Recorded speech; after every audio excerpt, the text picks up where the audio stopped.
नमस्कार दोस्तों, स्वागत है आपका स्टडी फॉर सिविल सर्विसेज में। वीडियो को पूरा देखिए। कोई भी आपका फीडबैक है, कोई सजेशन है, तुरंत वीडियो में कमेंट करके जरूर बताइए। अच्छा लगे तो वीडियो लाइक जरूर कर लीजिए और ऐसे वीडियो लगातार फ्री में पाने के लिए चैनल को तुरंत सब्सक्राइब कर लीजिए और बेल आइकन को जरूर टैप कर लीजिए ताकि आगे भी सारे वीडियो आपको मिलते रहे। यूट्यूब में फॉलो करते हैं तो प्लीज ये वाला फ्री टेलीग्राम चैनल जरूर ज्वाइन कर लीजिएगा। सारे नोटिफिकेशन, सारे अपडेट यहीं पे आते हैं, ध्यान रखिएगा। स्टडी फॉर सिविल सर्विसेज का कोई भी पेड ग्रुप अगर आपको ज्वाइन करना है तो सिर्फ 856480560660897523860455 यही नंबर है हमारे, सिर्फ जहां पे कॉल या व्हाट्सएप कर सकते हैं।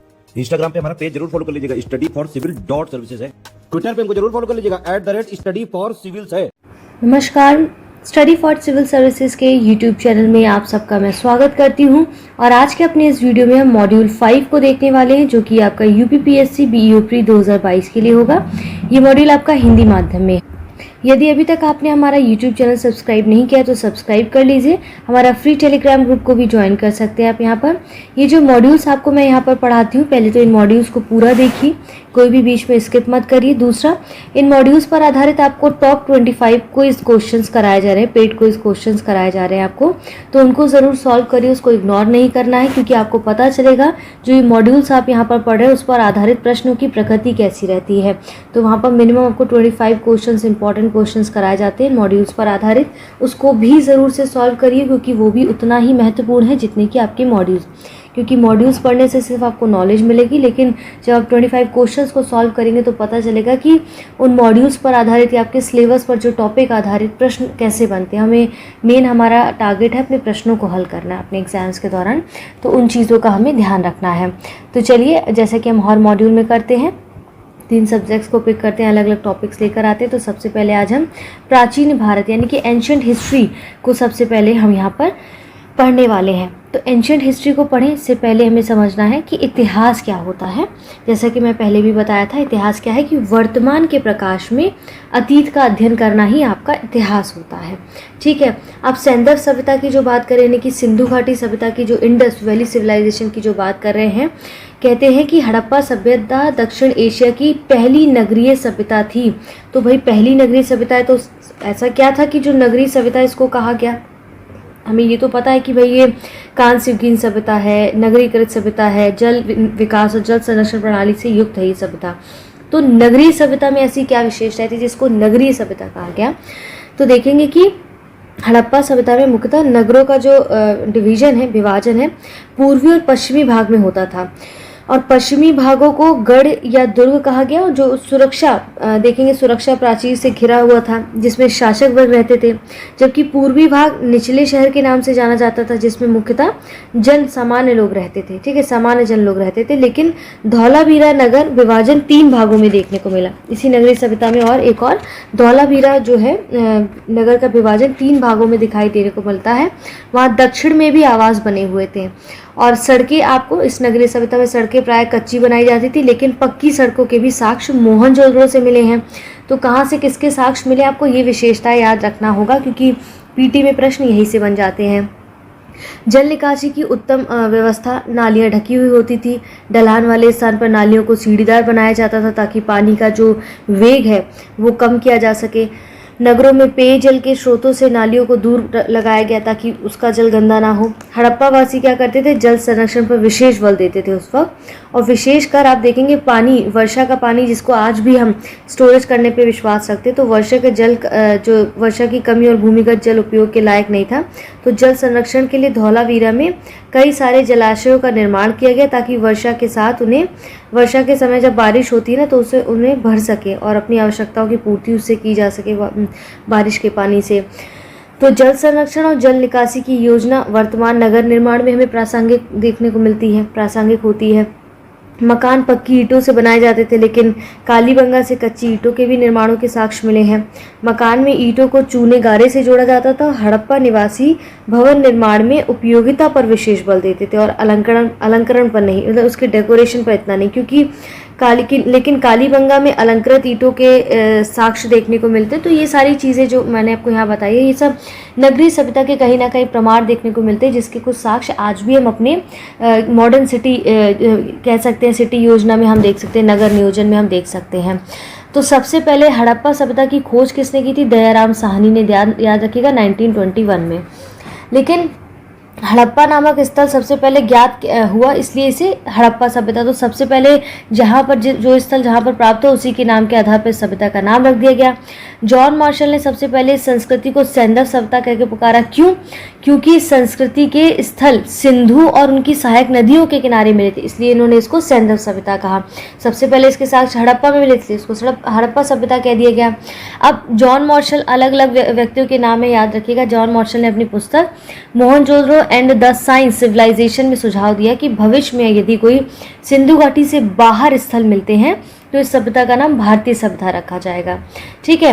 मार्टिलर व्हीलर की पुस्तक civilization of the Indus valley and beyond में इसे सिंधु सभ्यता भी कहा गया। तो ये सब जो यहाँ पर नाम दिए गए हैं उनको आपको याद रखना है किसने क्या कहा है, ताकि अगर आपको एग्जाम में पूछा जाए तो आपको कन्फ्यूजन क्रिएट ना हो। स्पेसिफिकली पीटी में, मेंस में भी आप इस तरह की लाइंस के साथ उत्तर को लिख सकते हैं तो और अच्छा लगेगा। AR मुगल ने इस सभ्यता के लिए बृहत्तर सिंधु सभ्यता का नाम चुना। ये सभ्यता मिस्र और मेसोपोटामिया की सभ्यताओं के समकालीन थी, इसलिए बृहत्तर सिंधु सभ्यता, बड़े स्तर की सिंधु सभ्यता की बात की। कहते हैं कि हड़प्पा सभ्यता को कांस्य युगीन सभ्यता कहते हैं। क्यों ऐसा है? कांस्य युगीन अभी मैंने स्टार्टिंग में बताया था, क्योंकि यहाँ पर कांसा यानी कि तांबा और टिन के मिश्रण से ही कांसा बनता है ना, तो कांसा का सबसे पहली बार प्रयोग इसी समय में हुआ था हड़प्पा सभ्यता में। तो कांस्य युगीन है, कौन सी युगीन है, यह हमें ध्यान रखना होता है। इसके बाद यहाँ पर देखिए इन्होंने गार्डन चाइल्ड ने सिंधु सभ्यता को प्रथम नगरीय क्रांति का, क्योंकि पहली नगरीय सभ्यता है, और सैंधव सभ्यता का सर्वाधिक केंद्रण आपकी सरस्वती घाटी में घग्गर हाकरा नदी के किनारे है, इसलिए कुछ विद्वान इसे सरस्वती सभ्यता या सिंधु सरस्वती सभ्यता भी कहते हैं। मनुस्मृति में ध्वजदती और सरस्वती के मध्य का क्षेत्र ब्रह्मावर्त कहा गया है। तो ध्वजदती की पहचान राजस्थान की हाकरा नदी से की जाती है। ये सब है। अमृत संस्कृति, सोथी संस्कृति, कोरदीजी संस्कृति, प्राक हड़प्पा संस्कृति ही है ये याद रखिएगा, थोड़ा इम्पोर्टेंट है ये। इसके बाद हम देखेंगे भारत के पुरातात्विक का जो स्थल है नॉर्थ से साउथ में, उनके स्थानों का क्रम किस हिसाब से है। पहले बुर्जहोम है, इसके बाद भीमबेटका है, फिर आपका पिकलीहल है, फिर अटिराम पक्कम है। ठीक है, इस तरह से आपका क्रम है ये। हड़प्पा सभ्यता का स्थल मांडी भारत के उत्तर प्रदेश में स्थित है। पादरी, कुंतासी, भर्राना और हड़प्पाकालीन युगीन पुरा स्थल आपकी ये ध्यान रखिएगा। ठीक है। झूकर संस्कृति चनुदड़ों से प्राप्त हुई है। तो कहाँ से कौन सी संस्कृति प्राप्त हुई है? चनुदड़ों से झूकर संस्कृति प्राप्त हुई। आम संस्कृति आपकी पाकिस्तान के सिंध से प्राप्त हुई, आम्र संस्कृति। तो ये याद रखिएगा, ये इंपॉर्टेंट है, ये सारे स्टेटमेंट्स अपने आप में एक प्रश्न बना देते हैं। ठीक है। देखिए अब यहाँ पर आपको पेड ग्रुप से संबंधित कुछ व्हाट्सएप नंबर्स वगैरह दिए गए और ज्ञान सर का व्हाट्सएप नंबर दिया, आप उन्हें यहाँ मैसेज कर सकते हैं। कोई भी इन्फॉर्मेशन चाहिए एग्जाम से संबंधित, अपने किसी नोट से संबंधित या फॉर्म से संबंधित, तो यहाँ पर आप डायरेक्ट संपर्क कर सकते हैं। आपके लिए ये वीडियोज़ हमेशा से फ्री थे और फ्री ही रहेंगे। बस आपको निरंतर हमारे चैनल पर बने रहना है, हमारी वीडियोस को लाइक करना है, हमारे चैनल को सब्सक्राइब करना, अपने दोस्तों के साथ हमारी वीडियोस को ज़्यादा से ज़्यादा शेयर करना है ताकि सभी इसका भरपूर लाभ उठा सके। ये हमारा फ्री टेलीग्राम ग्रुप है, ज्वाइन कर सकते हैं। आइए, हड़प्पा और सैंधव संस्कृति 3 क्रमिक चरण थे, जैसे आरंभिक और प्राक हड़प्पा सभ्यता जो थी 3200 से 2600 ईसा पूर्व, ये कहते हैं ये नगरीय जीवन के बीजारोपण का काल था। आरंभिक की सभ्यता की बात करें, परिपक्व हड़प्पा सभ्यता तो 2600 से 1900 ईसा पूर्व में, ये विकसित हड़प्पा सभ्यता का अस्तित्व लगभग 700 वर्ष रहा था। उत्तर हड़प्पा 1900 से 1300 ईसा पूर्व में ये नगरीकरण के पतन का काल है, जिसे उप सिंधु संस्कृति हड़प्पोत्तर भी कहते हैं। तो ये याद रखना है हमें। आइए कुछ इंपॉर्टेंट फैक्ट्स है जिनको हम देख लेते हैं। जैसे कहते हैं कि जो राजनीतिक संरचना है ना हड़प्पा संस्कृति की, उसमें कहते हैं कि हड़प्पा सभ्यता में केंद्रीकृत राजनीतिक संरचना मौजूद थी, क्योंकि माप तोल की पद्धतियां नगर निर्माण योजना में एकरूपता दिखाई देती है उस समय, और शासन का संचालन जो है वणिक वर्ग यानी कि व्यापारिक वर्गों के हाथ में उस वक्त होता था। तो आप देखेंगे कि ये केंद्रीय समाज था, पुरोहित द्वारा संचालित होता था। हड़प्पा और मोहनजोदड़ो 2 राजधानियां थी और हड़प्पा में 6 धान्य कोष्ठ हुआ करते थे। ठीक है। मेसोपोटामिया में शामिल क्षेत्रों को वर्तमान में आप देखेंगे पूर्वी सीरिया हो गया, दक्षिण पूर्वी तुर्की हो गया, इराक का अधिकांश भाग इसके अंतर्गत आता है। इसके बाद यहाँ आते हैं कि मेसोपोटामिया में अक्काडियन भाषा ने सुमेरियन भाषा को प्रतिस्थापित कर दिया था। ठीक है। और कालीबंगा में प्राप्त चबूतरे मिट्टी के ईंटों के बनते थे। कालीबंगा से आपको जो चबूतरे के साक्ष्य प्राप्त हुए ना, ये साक्ष्य कैसे थे कि इतिहास क्या है, इतिहास में यही कि हमने जितना पुरातात्विक साक्ष्यों के आधार पर या साहित्य के आधार पर जितना सर्च किया तो हमें पता चला वहाँ पर कैसी कैसी चीज़ें थी। पुरातात्विक ही वहाँ पर सबसे बड़ा मेन आधार था हड़प्पा सभ्यता में। ठीक है। तो चबूतरे मिट्टी की ईंटों से निर्मित थे, ऐसा पता चला है। इसके बाद यहाँ पर क्या चीज़ें कही गई हैं कि हड़प्पा सभ्यता के मोहनजोदड़ो से प्राप्त एक सील पर 3 मुख वाले देवता यानी कि पशुपतिनाथ की मूर्ति मिली। इससे पता चलता है भाई वहाँ पर जो है कि धार्मिक कर्मकांड भी हुआ करते थे, पूजा पाठ में भी विश्वास रख, ठीक है। तो वहाँ पर जिसमें चारों ओर आप हाथी, गैंडा, चीता, भैंसा विराज, इसका मतलब ये इनसे परिचित थे, तभी तो इनका पिक्चर बना रहे हैं, तभी तो इनकी कोई मूर्ति, इस तरह की चीज़ें प्राप्त हो रही हैं। आप देखेंगे इसके साथ साथ मोहनजोदड़ो में इसका सिंधी भाषा में मतलब होता है मोहनजोदड़ो का कि मृतकों का टीला, ठीक है। ये सिंध यानी कि पाकिस्तान के ललकारा जिले में सिंधु नदी घाटी के तट पर स्थित है मोहनजोदड़ो। और सबसे पहले इसकी खोज किसने की थी? रखालदास बनर्जी ने 1922 में की थी मोहनजोदड़ो की।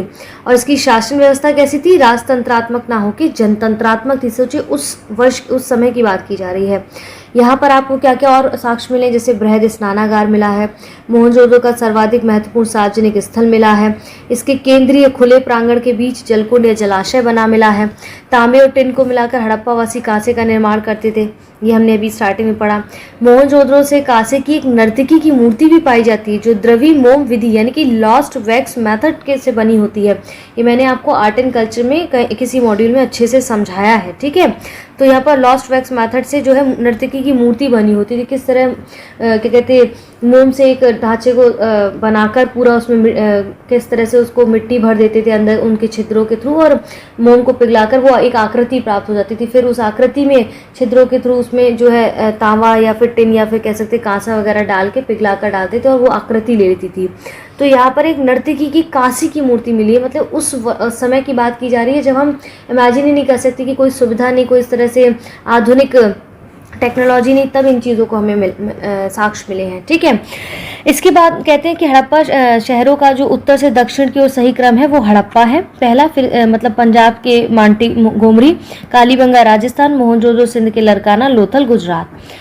मणि निर्माण आपको जो है लोथल और चौंधड़ो के प्रमुख उद्यमों से उद्यम देखने को मिलते हैं, ठीक है। तो आप देखेंगे इनका जो सामाजिक जीवन था ना, उसमें आप देखेंगे कि यहाँ पर क्या क्या चीज़ों के, देखिए सिंधु घाटी से जो अवशेष प्राप्त हो उसके आधार पर हमें काल के जो सामाजिक सोशल लाइफ थी उनकी उसका अनुमान लगाया जा सकता है। जैसे मणि निर्माण की बात करें तो समाज में आप देखेंगे मातृ देवी की पूजा, मोहरों पर अंकित चित्र से पता चलता है कि हड़प्पा सभ्यता मुख्यतः मातृ सत्तात्मक थी। ये हमें पता चलता है। यहाँ मैं क्यों बता रही हूँ इस चीज़ को, क्योंकि ये वहाँ की सामाजिक व्यवस्था तो बताएगी मणि निर्माण या स्त्रियों का कैसा रहन सहन होता था। पितृ सत्तात्मक सत्ता थी, मातृ सत्तात्मक सत्ता थी, वो व्यापार किस तरह से करते थे, क्या मापतोल की उनके पास कोई पद्धति थी, खेल किस प्रकार के होते थे। तो मणि निर्माण लोथल चौंधड़ो से का प्रमुख उद्यम बताया गया। और हड़प्पा वालों को की आयात करने वाली जो अत्यंत प्रमुख वस्तु है धातु और कीमती नग हुआ करते थे। अब देखिए यहाँ पर क्या होता था कि हड़प्पावासी साज सज्जा पर विशेष ध्यान देते थे और स्त्री और पुरुष आभूषण भी धारण करते थे। यहाँ से प्रसादन मंजूषा भी मिली है। चौंधड़ो से आपको लिपस्टिक के भी साक्ष्य मिले हैं। तो ऐसा नहीं कि वर्तमान की स्त्रियाँ, उस वक्त भी ये सब चीज़ें थीं। सिंधु सभ्यता के लोग सूती और ऊनी दोनों प्रकार के वस्त्रों का प्रयोग करते थे। अब ये क्या करते थे कि मनोरंजन के लिए ये ना यहाँ के लोग चौपड़ और पासा खेलते थे, यानी कि इनको गणित, धातु निर्माण, माप तोल प्रणाली, ग्रह नक्षत्र, मौसम विज्ञान इत्यादि की सबकी जानकारी थी। और सैंधव सभ्यता के लोग युद्ध प्रिय कम और शांति प्रिय ज्यादा हुआ करते थे, ऐसा साक्ष्यों से पता चलता है। इस सभ्यता के लोग शाकाहारी मांसाहारी दोनों प्रकार का भोजन करते थे और मनोरंजन के लिए जैसे मैंने बताया चौपड़ और पासा खेलते थे। और आप देखेंगे अंत्येष्टि में ये पूर्ण समाधिकरण सर्वाधिक प्रचलित था, जबकि आंशिक समाधिकरण और दाह संस्कार का भी प्रचलन देखने को मिलता है। ये जब हम आगे पढ़ेंगे इसमें किस प्रकार के इनके जो है डेड बॉडीज़ को रखने का एक दिशा निर्धारण होता था, वो सब चीज़ें हम आगे समझेंगे इसमें, ठीक है। अब यहाँ पर देखिए और क्या चीज़ें बोली गई हैं। जैसे आप देखेंगे यहाँ पर यही आपको बताया ना, पासे के खेल की जानकारी थी। कालीबंगा में ऊँट की अस्थियाँ मिली हैं। हो सकता है या तो ये ऊँट के बारे में खुद भी जानते हो या बाहर से कोई आक्रमणकारी है उनके थ्रू इन्होंने ऊँट या घोड़े या जो भी साक्ष्य मिले तो उनके बारे में जाना हो। कालीबंगा से याद रखिएगा 7 अग्निकुंड के साक्ष्य मिले हैं कालीबंगा से। देखिए अग्निकुंड के साक्ष्य मिले ना, एक चीज़ और बता देती हूँ कि ये अग्नि और स्वास्थ्य आदि की पूजा भी करते थे। और सूर्य पूजा में भी आप देखेंगे धार्मिक अनुष्ठान वगैरह हुआ करते थे। स्वास्थ्य और चक्र सूर्य के प्रतीक माने जाते हैं। और ऐसा कहा जाता है कि यहाँ के जो लोग थे ना थोड़े से तंत्र मंत्र भूत प्रेत में ज़्यादा विश्वास करते, ताबीज़ों के आधार पर जादू टोने में विश्वास करते थे। कुछ जगहों पर मोहरें मिली हैं, जैसे चनोदड़ों में बलि प्रथा के दृश्य भी अंकित होने के आधार पर बलि प्रथा का भी अनुमान लगाया गया ये कालीबंगा से भी। चनुद्रों से भी, ठीक है। तो ये सब चीज़ें ध्यान रखनी है हमें। इसके बाद कह रहे हैं यहाँ पर कि कालीबंगा में जैसे और क्या क्या चीज़ें हैं जो इसके साक्ष्य मिले हमें। जैसे कालीबंगा से आप देखेंगे कि कालीबंगा का शाब्दिक अर्थ क्या होता है। देखिए, काले रंग की चूड़ियाँ मतलब, ठीक है। यहाँ के भवनों के निर्माण के लिए कच्ची ईंटों का प्रयोग किया गया। यहाँ से अलंकृत ईंटों के साक्ष्य भी मिले हैं। कालीबंगा से शवों की अंत्येष्टि जो अंतिम संस्कार है उसके लिए 3 विधियाँ मिली, से पूर्ण समाधिकरण, आंशिक समाधिकरण, दाह संस्कार के प्रमाण मिले। तो कालीबंगा के बारे में हमने यहाँ पर समझा। इसके बाद IEM व्हीलर ने सबसे पहले भारत पर आर्यों के आक्रमण का सिद्धांत दिया। जब हम इसमें देखेंगे कि इनका अंत कैसे हुआ, इस सभ्यता का अंत कैसे, कुछ कहते हैं कि यहाँ पर प्राकृतिक आपदा आई, कोई कहते हैं आर्यों ने आक्रमण किया। काफ़ी सारी किंवदंतियाँ हैं, उनको हम आगे देखेंगे जैसे जैसे आएगा। इसके बाद लोथल और चनुदड़ों का सबसे ज़्यादा महत्वपूर्ण उद्योग मनका और उत्पादन है।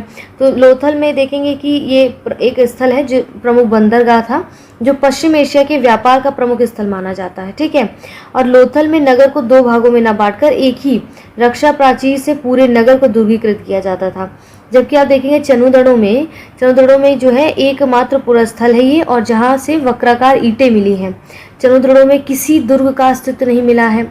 चनुदड़ों से पूर्वोत्तर हड़प्पा कालीन संस्कृति के अवशेष मिले हैं, और ऐसा प्रतीत होता है कि ये क्या था, एक औद्योगिक इंडस्ट्रियल सेंटर था, जहाँ मणिकारी मुहर बनाने, भार माप के बंटवारे बनाने का काम करते थे। और अर्नेस्ट मैके ने यहाँ से मनका बनाने का कारखाना और भट्टी की भी खोज की थी, ठीक है। स्वतंत्रता के उपरांत भारत के गुजरात में सबसे सर्वाधिक सैंधव पुरास्थल खोजे गए हैं, ठीक है। तो सिंधु घाटी की सबसे प्रमुख विशेषता है कि भारत के इतिहास में सबसे पहले नगरों का उदय सिंधु सभ्यता से मिलता, हमने स्टार्टिंग में देखा था।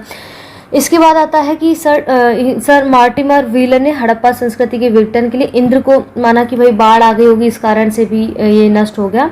चनुदड़ों एकमात्र पुरास्थल जहाँ वक्राकार ईंटें मिली, हमने देखा है अभी। और यहाँ पर देखिए, भारत में रेशम का प्राचीनतम साक्ष्य आपको नेवासा से प्राप्त होता है। कहाँ से? नेवासा से मिलता है। और कहते हैं इस पुरास्थल को खोजने का श्रेय किसको जाता है, किस पुरास्थल की बात करें, किसको खोजने का श्रेय जाता है, ये याद रखिएगा। तो इसका श्रेय जाता है MN देशपांडे को, ठीक है। हड़प्पा वासियों को मेहराबों के निर्माण का ज्ञान नहीं था उस वक्त तक। आप देखेंगे हड़प्पा सभ्यता का जो नगर है धौलावीरा 3 भागों में विभाजित है, ठीक है।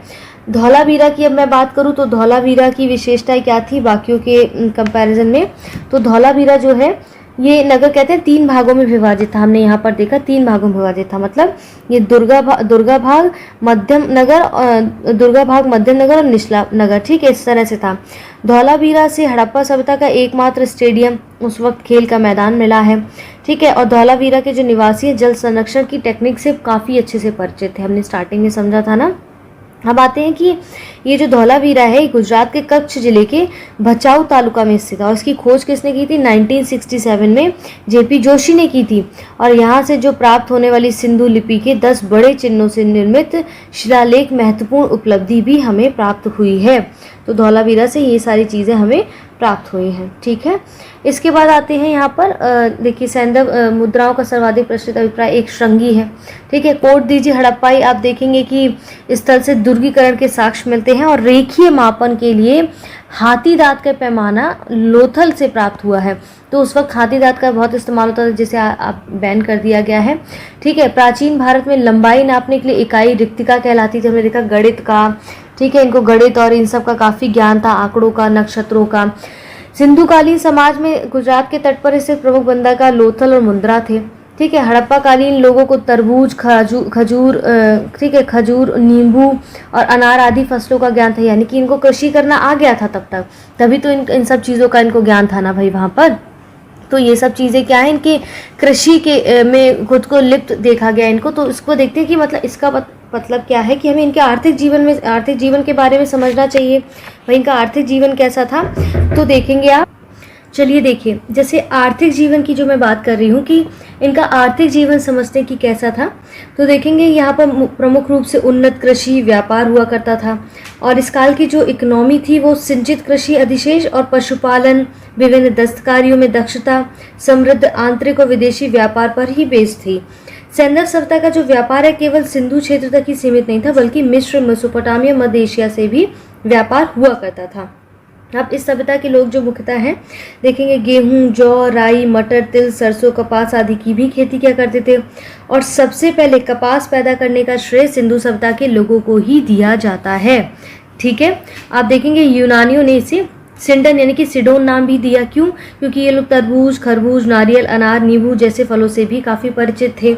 ठीक है, और यहाँ के प्रमुख खाद्यान्न गेहूं और जौ हुआ करते थे सिंधु घाटी सभ्यता के। ठीक है, इसके बाद देखेंगे आप यहाँ पर सबसे पहले यहाँ पर समाधि क्षेत्र जो एच संस्कृति है वो आपको HC में कल्चर में मिलती है। पाकिस्तान के पुरातत्व जिसे समाधि एच क्षेत्र संस्कृति कहते हैं उसे भारतीय पुरातत्वविद परवर्ती हड़प्पा संस्कृति समाधि एच हड़प्पा से 1934 में खोजा गया था। तो यहाँ पर एच प्रकार की समाधि आपको देखने में सिमेंट्री एच के रूप में दिया जाता है नामकरण। ठीक है, इसके बाद आलमगीरपुर यूपी के मेरठ जिले में हिंडन नदी के किनारे स्थित है। और इस स्थल से यहाँ से क्या मिला? इस स्थल से सोने से लेपित एक छोटी टेराकोटा मनका जैसी संरचना कपड़े के साक्ष्य मिले हैं। ठीक है, ये कहाँ से क्या साक्ष्य मिले उनको ध्यान रखना है हमें। इसके बाद हुलास यूपी के सहारनपुर जिले में स्थित है। ठीक है, हुलास यूपी के सहारनपुर जिले में स्थित है। यहाँ से कांचली मिट्टी के मनके, चूड़ियाँ, खिलौना गाड़ी आदि मिलते हैं और सैंदव लिपियुक्त एक ठप्पा के साक्ष्य भी यहाँ से आपको देखने को मिलता है। इसके बाद ये मांडा जम्मू कश्मीर में चेनाब नदी के दक्षिण किनारे पर स्थित है। मांडा कहाँ पर? जम्मू कश्मीर के चेनाब नदी के दक्षिण किनारे पर स्थित है। और 1982 में इसका उत्खनन JP जोशी के द्वारा करवाया गया। तो कहाँ पर किसके क्या साक्ष्य मिले, कौन इसके उत्खनन करता है, याद रखना है। अब यहाँ पर यूपी की बात है। यूपी के बागपत जिले से वरोट तहसील के सनौली नामक हड़प्पन स्थल से क्रमबद्ध रूप से 125 मानव शवाधान प्राप्त हुए जिनकी दिशा उत्तर से दक्षिण है। और शवाधान प्रचलन होमो नियंडरथल मानव द्वारा शुरू किया गया था। इम्पोर्टेंट क्या है कि मिस्र की सभ्यता का जो विकास है नील नदी की द्रोणी में हुआ। ठीक है, मिस्र को नील नदी का उपहार कहा जाता है क्योंकि इस नदी के अभाव में यह भूभाग पूरी तरह रेगिस्तान था। और सुमेरिया सभ्यता के लोग प्राचीन विश्व के प्रथम लिपि आविष्कारकर्ता भी थे। तो याद रखिएगा, ये इंपॉर्टेंट है फैक्ट आपका।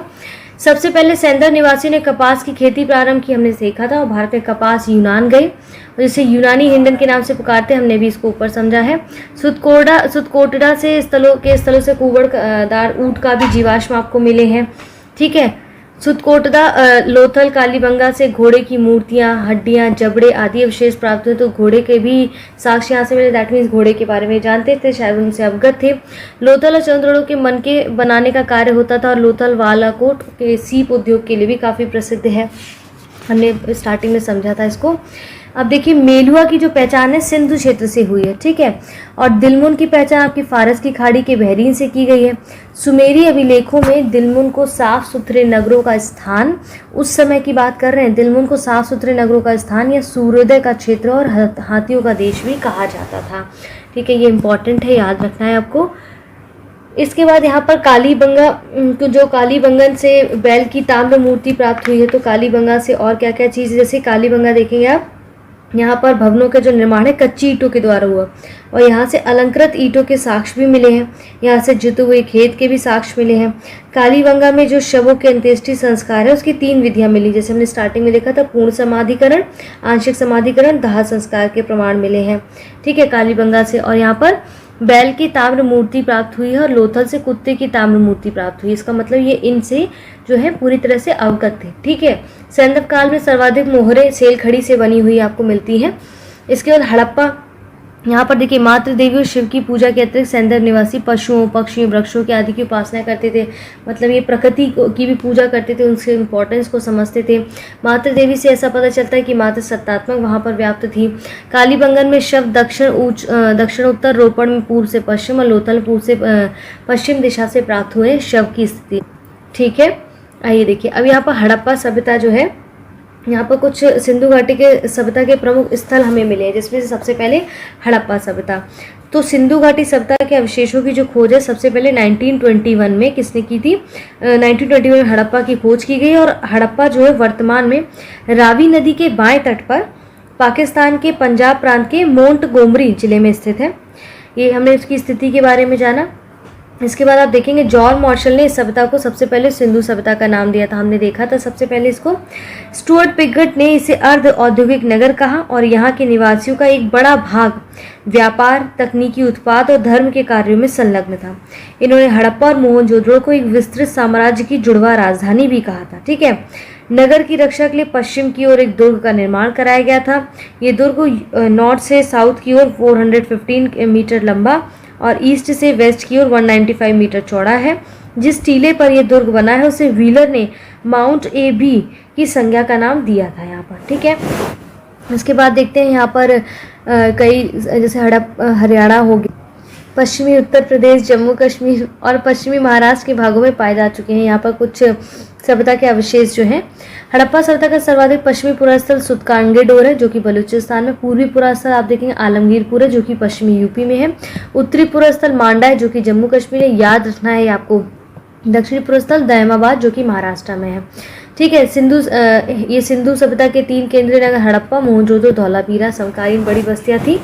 दयाराम साहनी ने पंजाब के तत्कालीन मांटगोमरी संप्रति शाहीवाल जिले में रावी नदी के बाएं तट पर से हड़प्पा का सर्वेक्षण किया है।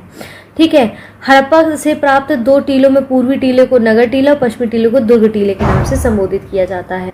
अगला स्थल है यहाँ पर मोहनजोदड़ो। अभी हमने हड़प्पा सभ्यता को पढ़ा, अब हम यहाँ पर मोहनजोदड़ो को पढ़ने वाले हैं। चलिए आइए उसको भी देख लेते हैं। कहते हैं कि इसका सिंधी भाषा में इसका मतलब क्या होता है, मृतकों का टीला। ठीक है, मोहनजोदड़ो लड़काना जिले सिंध पाकिस्तान में सिंधु नदी की दाईं ओर स्थित है।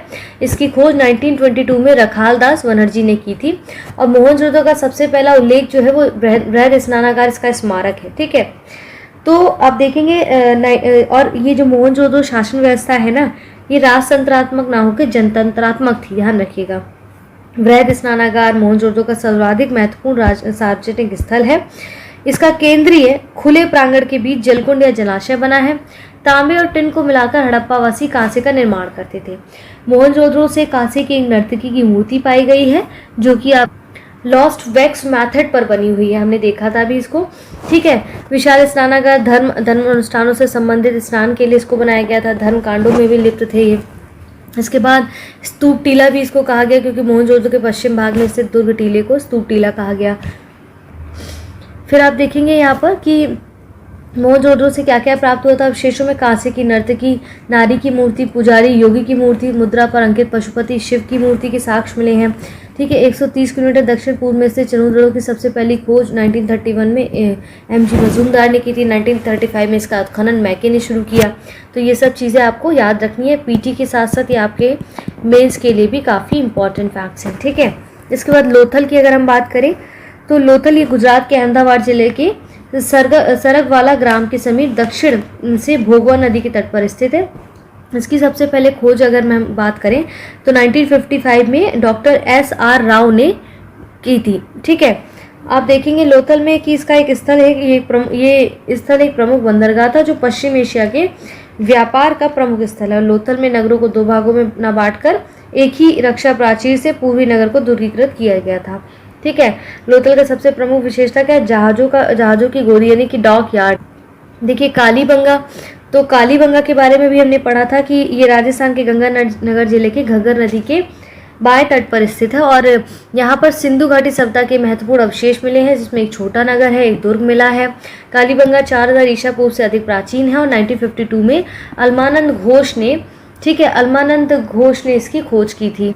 चलिए देखिए, यहाँ विश्व का सबसे पहले जोता हुआ खेत मिला है और ये इस स्थल से जुते हुए खेत की सतह मिली है। तो मेसोपोटामिया के आप देखें मुहर, एक खिलौने की गाड़ी के पहिए, आग की बलि वेदी के प्रमाण यहाँ पर पाए जाते हैं।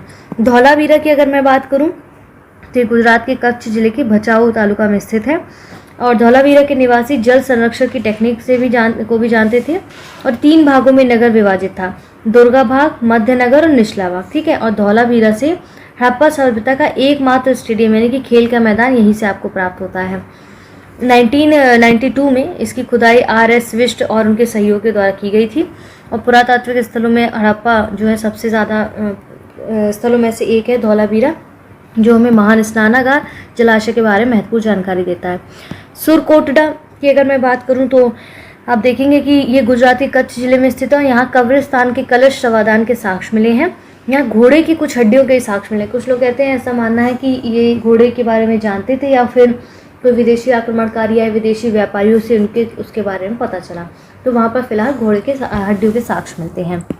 दैमाबाद की अगर मैं बात करूँ तो दैमाबाद महाराष्ट्र के अहमदनगर जिले में प्रवरी नदी के बाएं किनारे पर स्थित है। ये सैंदव सभ्यता के सबसे दक्षिणी स्थल है और यहाँ से रथ चलाते हुए मनुष्य, सांड, गेंडे की आकृति प्राप्त हुई है। ठीक है, और यहाँ से कुछ मृदभांड और सैंदव लिपि की मुहर, तश्तरी, प्याले इत्यादि यहाँ से प्राप्त हुए हैं। राखी गढ़ी, ये हरियाणा के हिसार जिले में कुछ प्रमुख पुरातात्विक स्थल है। यहाँ से अन्नागार और रक्षा प्राचीर के साक्ष्य मिले हैं और कहते हैं कि 2012 में ग्लोबल हेरिटेज फंड ने इस एरिया के 10 ऐसे विरासत स्थलों की सूची में शामिल किया है जिसके नष्ट हो जाने का खतरा बना हुआ है। ठीक है, भारत का सबसे बड़ा सैंदव स्थल है राखी गढ़ी। इसके बाद रोपड़, जो कि आपका पंजाब में है और ये सिंधु सतलज के दाहिने किनारे स्थित है। इसका आधुनिक नाम रूपनगर है और इस शहर की खोज बीवी लाल ने 1953 से 55 में की थी। इस स्थल की खुदाई यशदत्त शर्मा ने कराई थी। यहाँ से मृतभांड, सेल खड़ी की मुहर, तांबे के वाड़ान, कुल्हाड़ी आदि प्राप्त हुए थे। यहाँ से मनुष्य के साथ पालतू कुत्ते भी दफनाए जाते हैं। ऐसा प्रमाण मिलता है कि जब कोई व्यक्ति मरता था तो उसके साथ साथ पालतू कुत्ते को भी दफना दिया जाता था। इनकी प्रथा थी मरे हुए व्यक्ति को दफनाने की। ठीक है, रंगपुर, ये गुजरात के सौराष्ट्र क्षेत्र में स्थित है। यहाँ से प्राक हड़प्पा सभ्यता, ठीक है, उत्तर हड़प्पा कालीन सभ्यता के साक्ष्य मिले हैं। यहाँ से प्राप्त वनस्पति अवशेष के आधार पर कहा जा सकता है कि लोग चावल, बाजरा और ज्वार की खेती करते थे। हमने भी ऊपर देखा था किन किन चीज़ों की खेती करना जानते थे। तो देखिए ये सिंधु घाटी सभ्यता के स्थल हैं। हड़प्पा, मोहनजोदड़ो, कालीबंगा, राखी गढ़ी, लोथल, चनुदड़ो, धौलावीरा, वनावली, रोपड़, रंगपुर। ठीक है, तो इन सब चीज़ों को हमें एक बार देख लेना है क्योंकि पीटी के लिए तो इम्पॉर्टेंट है, मेंस में भी आप इसको नोट डाउन कर सकते हैं। बनावली की बात की जाए तो बनावली आप देखेंगे हरियाणा के फतेहाबाद जिले में स्थित एक पुरास्थल की खोज 1973 में RS विष्ट ने की थी और इस स्थल से कालीबंगा की तरह हड़प्पा पूर्व, हड़प्पाकालीन दोनों संस्कृतियों के अवशेष मिले हैं। जहाँ यहाँ जल निकास प्रणाली का अभाव था। यहाँ से मिट्टी का बना हल मिला है और बनावली से अधिक मात्रा में जौ मिला है। ठीक है, यहाँ पर मातृ देवी की मिट्टी की आकृतियाँ, खिलौने के हल मिले हैं। पक्की मिट्टी के बने हल्का एक प्रतिरूप बनावली से प्राप्त हुआ है। तो ये सारी चीज़ें हमें अच्छे से याद करनी पड़ेंगी, तभी हमें याद होगा, क्योंकि एक बार देख लीजिएगा अधिक मात्रा में आपको यहाँ से जौ भी मिलते हैं बनावली से। ठीक है, तो ये सब चीज़ें जो आपको पढ़ाई जा रही हैं इनको 2-3 बार रिवाइज करेंगे। सिंपल है, कहाँ से क्या चीज़ मिली है, किसने इसकी खोज की, कब किसकी खोज की गई, ये सब चीज़ें ही आपसे पीटी में पूछी जाती हैं स्टेटमेंट के द्वारा। बस स्टेटमेंट स्वैप कर दिए जाते हैं और हमें अगर पता होगा तो चीज़ें गलत नहीं होंगी। तो यहाँ पर यही सब चीज़ देखिए, वहाँ पर कैसे दाढ़ी वाले पुजारी की प्रतिमा प्राप्त होती है हड़प्पाकालीन से। यहाँ पर किस प्रकार से देखिए इसने एक जो शॉल ले रखी है, आंखें बंद और बड़ी बड़ी दाढ़ी का एक व्यक्ति मानते कि ये पुरोहित या फिर पुजारी इनको माना जाता था, क्योंकि इतिहास के बारे में हम ज़्यादातर आधार अपने वर्तमान के आधार पर ही बेस्ड रखते, तो हमने माना ही कि पुरोहित या कोई पुजारी रहे होंगे। ठीक है, मिट्टी से बनी आकृतियाँ प्राप्त हुई हैं, पशुपति की ये मुहर प्राप्त हुई है। तो ये सब चीज़ें हमें सैंदव सभ्यता से, जो कि नगरीय सभ्यता, कांस्ययुगीन सभ्यता कही जाती थी, उससे सारे साक्ष्य प्राप्त हुए हैं। देखिए इसी के साथ साथ आप चैनल पर बने रहें। यहाँ पर पेड ग्रुप के लिए कॉल नंबर दिए गए, व्हाट्सएप नंबर दिए गए, ज्ञान सर का व्हाट्सएप नंबर दिया गया, आप एनी टाइम कॉन्टैक्ट कर सकते हैं। अपने एग्जाम से संबंधित, अपने नोट से संबंधित या आपको किसी में एडमिशन लेना हो, किसी कोर्स में, उसमें एडमिशन ले सकते हैं, नंबर पर संपर्क कर सकते हैं और फ्री वीडियोस को हमारी कंटिन्यू देखते रहिए।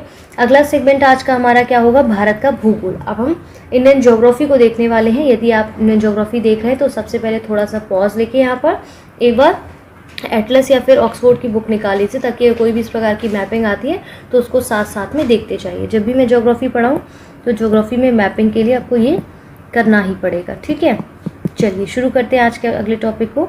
आइए इसमें देखते हैं भारत का भौतिक स्वरूप क्या होता है। ठीक है, यहाँ पर उसका हम थोड़ा सा भौतिक स्वरूप को देखते हैं।